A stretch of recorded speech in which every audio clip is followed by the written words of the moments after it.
Selamat datang ke Bantuan MY, saluran anda untuk info terkini bantuan rakyat Malaysia. Assalamualaikum dan salam sejahtera. Untuk makluman semua, dalam video ini kita akan jelaskan secara terperinci berkenaan pembayaran tambahan sumbangan asas rahmah atau SARA bagi tahun 2026, termasuk jadual semakan baharu serta implikasinya kepada penerima sedia ada dan pemohon baharu.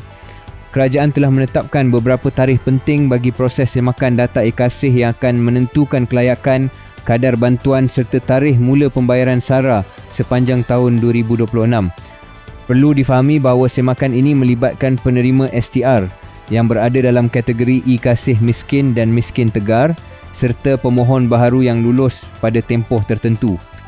Pertama, data e-Kasih yang ditutup pada 31 Januari 2026. Bagi individu yang layak berdasarkan data ini, keputusan kelayakan dan pembayaran SARA akan bermula pada April 2026. Seterusnya, data e-Kasih yang dikemas kini sehingga 30 April 2026. Penerima yang layak dalam fasa ini akan menerima keputusan kelayakan dan bayaran bermula Julai 2026. Bagi fasa ketiga pula, data e-Kasih yang ditutup pada 31 Julai 2026, mereka yang layak akan mula menerima pembayaran SARA pada Ogos 2026. Manakala fasa terakhir melibatkan data e-Kasih yang ditutup pada 31 Oktober 2026, keputusan kelayakan serta bayaran akan bermula pada November 2026. Di sini penting untuk difahami bahawa tarikh-tarikh ini membawa dua maksud utama. Pertama, ia melibatkan pemohon STR baharu yang permohonannya diluluskan pada mana-mana tempoh tersebut. Pemohon yang lulus akan mula menerima SARA mengikut bulan pembayaran yang telah ditetapkan. Kedua, ia turut melibatkan penerima SARA sedia ada yang melalui semakan semula dan didapati layak untuk dimasukkan ke dalam kategori e-Kasih miskin atau miskin tegar. Golongan ini berpotensi menerima penambahan kadar bantuan selaras dengan kategori kelayakan baharu mereka. Namun begitu, perlu ditegaskan bahawa penambahan amaun ini bukan diberikan secara automatik kepada semua penerima.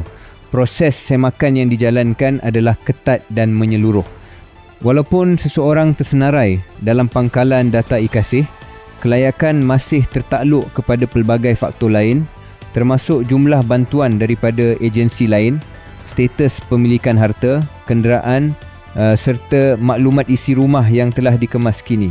Dalam proses ini, akan ada penerima yang dikeluarkan daripada kategori e-Kasih dan pada masa yang sama akan ada penerima baharu yang dimasukkan ke dalam kategori miskin atau miskin tegar. Kesimpulannya, tahun 2026 melibatkan 4 fasa semakan utama yang menentukan kemasukan penerima baharu serta penyesuaian kadar bantuan SARA. Setiap penerima disarankan memastikan maklumat STR dan e-Kasih sentiasa dikemas kini bagi mengelakkan sebarang masalah kelayakan. Semoga penjelasan ini membantu anda memahami jadual serta mekanisme sebenar pembayaran SARA bagi tahun 2026 dan dapat dijadikan panduan yang jelas untuk semua penerima